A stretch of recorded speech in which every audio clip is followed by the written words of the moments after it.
오늘도 우리에게 생명을 허락하셔서 우리를 주의 존전으로 이끌어 주시고 주의 풍성하신 사랑으로 인도해 주시는 하나님, 그 은혜의 섭리에 감사와 찬양과 영광을 올려드립니다. 오직 이 시간 하나님만이 홀로 영광 받아주심으로 우리의 부족하고 연약한 우리의 심령을 새롭게 하시고 강건케 하셔서 우리도 하나님의 기쁨이 되고 영광이 되게 해 주시옵소서. 바라는 것은 지금도 계속되는 코로나의 위협에 기도하지 않을 수 없습니다. 다소간 나아졌다고는 하지만 아직도 여전히 우리 삶에는 어려움과 많은 긴장감으로 인해 큰 정신적 고통과 함께 경제적 결핍, 관계적 소원함으로 인해 피폐해져 가는 우리의 마음의 우울함이 자리 잡고 있습니다. 치료하신 하나님, 능력의 하나님, 이 모든 질병의 어려움에서 노임받을 수 있는 길을 열어 주시옵소서. 감염에 대한 불안함과 두려움에서 벗어나 모든 것을 합력하여 선을 이루시는 하나님을 마음껏 찬양하고 기뻐할 수 있는 시간을 주시며 주 안에서 교회된 성도의 교제가 이루어지게 해주셔서 참된 하나님의 자녀된 삶을 살아가게 해 주시옵소서. 오직 하나님의 은혜로만 충만케 하여 주시옵소서. 또한 새로운 도약을 위해 그동안 노력해왔고 힘써왔던 우리 수험생들이 있습니다.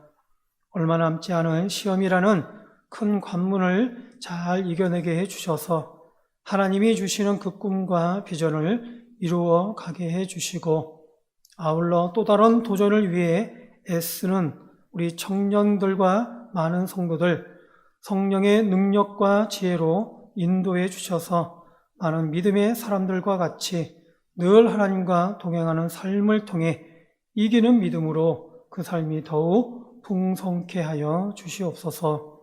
오늘도 우리에게 주실 그 은혜와 말씀을 기대하고 소원합니다. 이 시간 모든 악한 것들은 다 떠나가게 하시고 오직 하나님만이 친히 임재하여 주시옵소서. 감사하며 예수님의 이름으로 기도드립니다. 아멘. 이 시간 우리 같이 보실 말씀은 데살로니가 전서 말씀입니다. 데살로니가 전서 2장 1절로 9절까지 말씀을 함께 보겠습니다.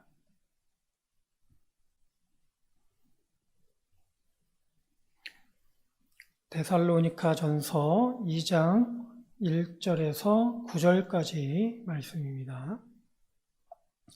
제가 한 절, 여러분들 한 절 교독하겠습니다. 형제들아, 우리가 너희 가운데 들어간 것이 헛되지 않은 줄을 너희가 친히 아나니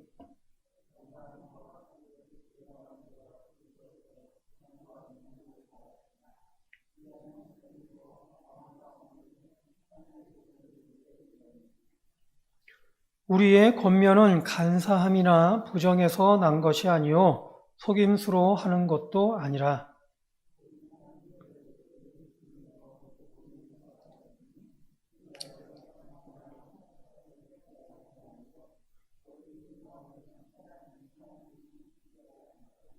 너희도 알거니와 우리가 아무 때에도 아첨하는 말이나 탐심의 탈을 쓰지 아니한 것을 하나님이 증언하시느니라.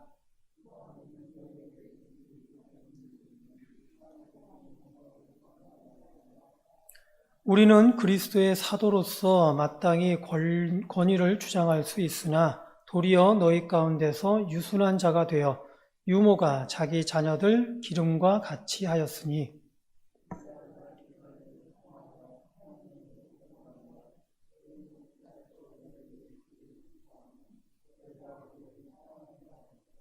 같이요. 형제들아, 우리의 수고와 애쓴 것을 너희가 기억하리니 너희 아무에게도 폐를 끼치지 아니하려고 밤낮으로 일하면서 너희에게 하나님의 복음을 전하였노라. 아멘. 데살로니가 전서를 통해서 알 수 있는 데살로니가 교회를 향한 바울의 마음은 자랑스러움입니다. 바울이 데살로니가 교회를 세우긴 했지만 여러 가지 여건상 바울이 데살로니가 교회와 오래 함께하지는 못했습니다. 그래서 바울은 늘 데살로니가 교회를 생각할 때마다 걱정스러웠고 안타까웠어요. 과연 이 데살로니가 교회가 제대로 서갈 수 있을까? 그 여러 어려움 중에도 과연 믿음의 도를 지킬 수 있을까라고 했던 것이죠. 그런데 감사하게도 제자 디도를 통해 들려온 데살로니가 교회에 대한 소식을 듣게 됩니다. 그 소식이 너무나도 반가웠습니다. 데살로니가 교회가 여러 가지 여건 중에도 믿음의 역사를 나타내고 소망의 인내가 있고 사랑의 수고를 아끼지 않는다라는 그런 좋은 소식이 들려온 것이죠. 그래서 바울은 지금은 이제 데살로니가 교회를 생각할 때마다 걱정이 아니고 염려가 아니고 감사하게 됐고 또한 칭찬할 수밖에 없었다라고 데살로니가 전서를 통해서 말씀하고 있는 것입니다. 이렇듯 바울이 데살로니가 교회에 전한 복음은 좋은 열매를 맺게 되었습니다. 더 이상 말이 필요 없을 만큼 데살로니가 교회는 좋은 복음 위에 잘 자라고 서 갔던 것이죠. 이처럼 좋은 열매가 맺었다는 것은 어떤 의미겠습니까? 그 뿌리가 좋다라는 것이죠. 또한 그 뿌려진 씨가 좋다라는 얘기도 되는 것입니다. 데살로니가 교회가 좋은 열매를 맺게 된 데에는 그 원인이 좋았기 때문이다라는 것이죠. 그래서 이에 대해서 오늘 바울은 데살로니가 교회가 여러 안 좋은 여건과 환경에도 불구하고 좋은 열매를 맺게 된 그 이유에 대해서 밝히고 있습니다. 과연 데살로니가 교회가 어떻게 이렇게 좋은 열매를 맺는 교회로 자라날 수가 있었겠는가 하는 겁니다. 우선 1절에 보면 우리가 너희 가운데 들어간 것이 헛되지 않은 줄을 너희가 친히 안다라고 적고 있습니다. 여기서 헛되지 않는다는 것은 두 가지 의미가 있어요. 하나는 바울이 아무런 목적 없이 데살로니카의 교회, 데살로니카 지역에 들어간 것이 아니라는 의미입니다.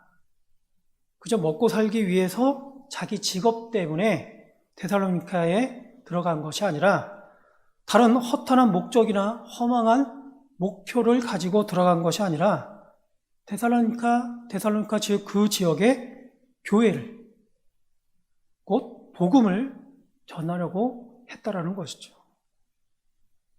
바울이 데살로니카에 들어간 분명한 목적은 복음이었어요. 다른 것이 아니라는 것이죠. 그래서 그 복음이 전해지고 받아들여짐으로 데살로니카도 하나님의 그 구원에 참여케 하려는 데 있었다라는 것입니다. 바로 이것이 바울이 데살로니카에 들어간 목적입니다. 그리고 헛되지 않았다는 또 다른 의미는 바울이 전한 복음이 헛되지 않았다라는 것이죠. 바울이 복음의 씨를 뿌렸는데 그 복음의 씨가 좋은 열매를 맺게 되었다는 겁니다. 바울이 전한 복음으로 그 복음을 바르게 받은 데살로니가 교회가 지금 이제는 든든히 서가고 있는 것을 보니까 이 복음이 결코 헛된 복음이 아니었다라는 것을 알게 되었다는 겁니다. 바로 이것이 바울이 전한 복음이 헛되지 않았다라는 이유입니다. 그리고 2절에 보면 너희가 아는 바와 같이 우리가 먼저 빌립보에서 고난과 능욕을 당하였으니 우리 하나님을 힘입어 많은 싸움 중에 하나님의 복음을 너에게 전하였다고 했어요. 이미 바울은 빌립보에서도 복음을 전할 때에 복음 때문에 고난과 능욕을 당했어요. 그렇게 당한 지가 얼마 되지 않았습니다. 그러나 그럼에도 불구하고 또다시 데살로니카에 들어가서도 바울은 또 복음을 전한다는 것이죠. 바울 당시에 복음을 전한다는 것은 결코 쉬운 일이 아니었습니다. 복음 때문에 많은 고난을 각오해야 했고 때때로 싸움도 싸워야 했을 만큼 정말 어렵고 힘든 일, 바로 그런 것이 바로 복음 전하는 것이었어요. 그런데도 바울은 계속해서 복음을 전했다라는 것이죠. 바울 개인적으로 보면 여러 가지 지병도 가지고 있었습니다. 많은 아픔 중에도. 근데 그럼에도 불구하고 그렇게 힘든 중에도 불구하고 바울은 복음 전하는 일을 멈추지 않았다라는 것이죠. 왜 이토록 바울은 복음 전하는 일에 전력을 다했겠는가? 그것은 바울이 가진 그 복음의 가치 때문인 것입니다. 결코 소홀히 할 수 없는 한 영혼이라도 그 복음을 통해서 구원받아야 한다는 그런 생각에 그것이 바로 바울이 바로 자신을 향한 그런 하나님의 뜻이라는 생각에 바울은 이 복음 전하는 것을 멈출 수가 없었다라는 겁니다. 바로 이러한 복음을 데살로니가 교회가 받았다라는 것이죠.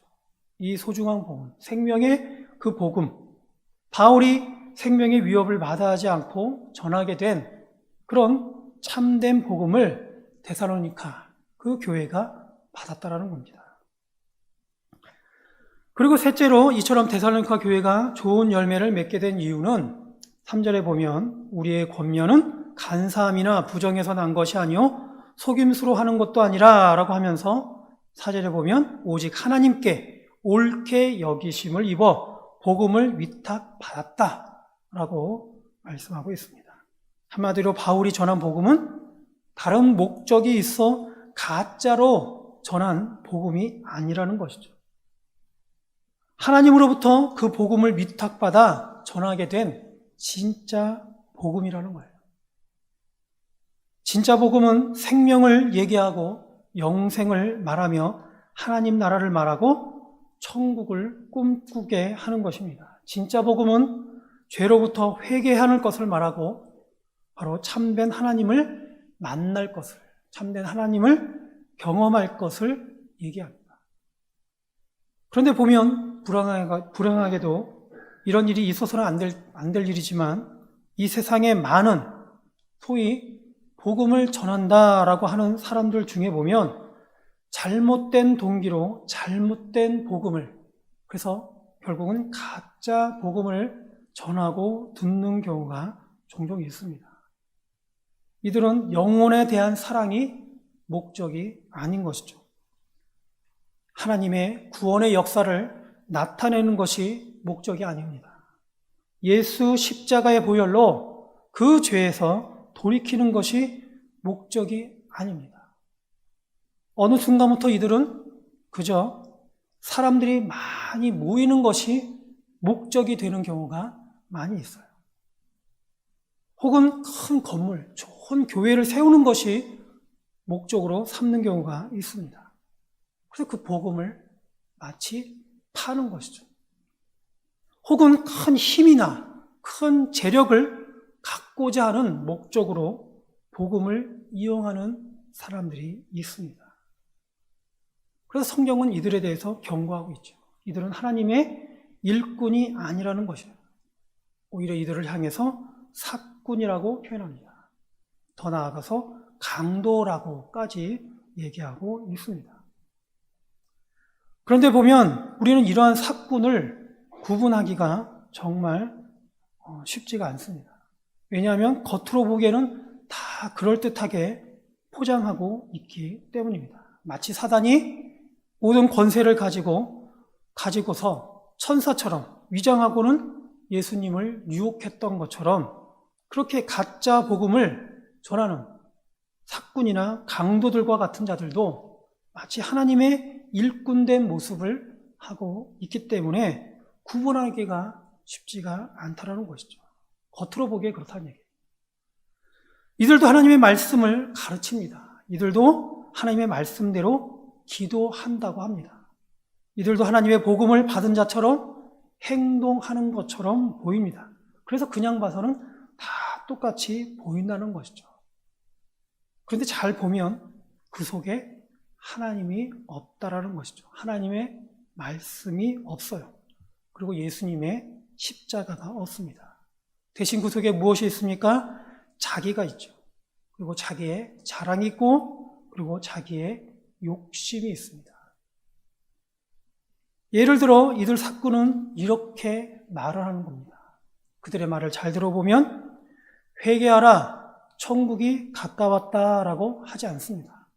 뭐라고 얘기합니까? 예수 믿으면 사업이 잘 된다고 해요. 교회만 잘 나오면 좋은 집 살 수 있다라고 얘기하는 것이죠. 혹은 하나님의 말씀을 믿고 세상의 어려움도 믿음으로 이기라라고 얘기하지 않습니다. 뭐라고 얘기합니까? 내가 기도하면 좋아진다. 낫는다. 내 말만 잘 들으면 좋아진다라고 얘기한다는 것이죠. 자신의 그런 권위를 내세우려는 그런 것이죠. 또한 이들은 하나님의 말씀대로 살 것을 권면하지 않고 혹은 그렇게 하는 것이 성경에는 어긋나는 일이다라고 말리지 않습니다. 이들은 어떻게 얘기합니까? 그저 돈 되는 일, 권세 되는 일, 그저 좋은 게 좋은 거다라고 얘기하면서 그런 죄된 일에도 함께 동참하고자, 함께 하자고 얘기를 한다라는 것이죠. 여러분, 이것이 가짜 복음입니다. 여러분, 하나님께서는 우리에게 결코 이 세상에서의 유익만을 얘기하지 않습니다. 먼저 그 나라와 그 일을 구하는 것이 먼저인 것이죠. 그런데 사꾼은 이렇듯 가짜 복음을 전하고 듣게 합니다. 참된 복음을 전하는 자는 그 속에 오직 하나님이 나타나고 그 속에 바른 믿음의 결단이 있습니다. 그리고 그 속에 하나님의 영원한 생명이 있고 하나님 나라를 꿈꾸게 하는 것이죠. 또한 넷째로 보면 데살로니가 교회가 좋은 열매를 맺게 된 이유는 4절 하반절에 보면 우리가 이와 같이 말함은 사람을 기쁘게 하려 함이 아니요 오직 우리 마음을 감찰하시는 하나님을 기쁘시게 하려 함이다 라고 얘기하고 있습니다. 우리 인생의 목적을 성경은 하나님을 기쁘시게 하는 것이다 라고 적고 있습니다. 하나님을 즐거워하는 것이고 하나님을 영화롭게 하는 것이죠. 우리의 삶의 목적이 하나님 앞에 하나님을 기쁘시게 하고 하나님을 영화롭게 하는 일에 있을 때에 진정한 기쁨을 우리도 갖게 된다는 것을 우리는 명심해야 할 것입니다. 근데 그 반대로 우리의 유익을 구하고 우리의 욕심을 구하고 나의 만족감을 구하는 그런 것으로 하나님의 말씀을 이용한다면 결코 우리는 참된 행복함, 참된 하나님의 그 은혜에 이룰 수가 없게 됩니다. 그래서 우리가 분명하게 그 순서를 잘 적용을 해야 하는 것이죠. 그렇기 때문에 때로는 하나님의 뜻을 위해서, 하나님의 뜻을 세우기 위해서 어떠해야 되겠습니까? 우리는 어려움을 당해야 될 때가 있습니다. 그렇게 때로는 하나님의 역사를 이루기 위해서, 하나님의 그 영광을 위해서 내가 뒤로 물러나야 될 때가 있다라는 것이죠. 그래서 우리는 하나님의 영광을 위해서 때로는 양보해야 될 때 우리는 양보할 수가 있게 되는 것입니다. 한때 자신이 가장 좋은 믿음이 있다라고 생각한 베드로는 베드로 전설을 통해서 이렇게 고백하고 권면하고 있습니다. 만일 누가 말하려면 하나님의 말씀을 하는 것 같이 하고 누가 봉사하려면 하나님의 공급하시는 힘으로 하는 것 같이 하라라고 고백하고 있어요. 이것이죠. 바로 하나님의 사람은 하나님의 영광을 위해, 하나님의 기쁘심을 위해 해야 하는 것입니다. 거기에 바로 우리의 또한 진정한 복이 있고 은혜가 있고 기쁨이 있는 것이죠. 이처럼 데살로니가 교회는 바로 이런 참된 복음을 바울로부터 받았기 때문에 그 믿음이 든든히 서갔던 것이고 그 믿음의 본이 널리 퍼지게 된 것입니다. 좋은 씨로 인해서 좋은 열매를 맺게 된 것이죠. 여러분, 하나님은 결코 우리가 살아가는 삶의 수단이 되어서는 안 됩니다. 하나님은 우리의 목적이고 우리의 생명임을 우리는 꼭 기억을 해야 할 것입니다. 따라서 때때로 이 복음과 함께 우리는 고난도 받을 수 있음을, 또한 고난도 받아야 됨을 우리는 기억할 필요가 있어요. 이 세상은 결코 하나님과 하나 되어 있지 않습니다. 하나님의 목적에 근접한 이 세상이 아니라는 것이죠. 따라서 당연히 우리가 하나님의 목적을 향해 하나님의 목적과 함께 살아가게 된다면 당연히 이 세상과 부딪힐 수밖에 없어요. 그때 그냥 타협을 해서는 안 된다는 것이죠. 그 어려움을, 그 고난을 이겨낼 수 있어야 됩니다. 바로 하나님의 복음으로, 하나님께 향한 그 믿음으로 이겨나가야 되는 것이죠. 진정한 복음을 받은 자는 이렇게 하는 것입니다. 십자가의 고난 없이는 부활의 영광도 없다라고 했습니다. 이런 의미에서 오늘 이 시간 저와 여러분도 마찬가지로 참된 복음을 받아야 할 것입니다. 그래서 참된 복음으로, 참된 하나님의 말씀을 받아들이는 가운데 그 말씀으로 인해 승리의 삶을 통해 하나님 앞에 더더욱 영광 올려드리는 삶이 되어야 하는 것입니다. 이런 의미에서 오늘 저와 여러분도 마찬가지로 하나님의 참된 복음을 받아 하나님께서 우리에게 주시고자 하시는 참된 그런 복과 은혜로 충만할 수 있는 저와 여러분이 될 수 있기를 주의 이름으로 축원드립니다. 기도하겠습니다. 오늘도 우리에게 말씀을 통해 깨닫게 하신 하나님 감사드립니다.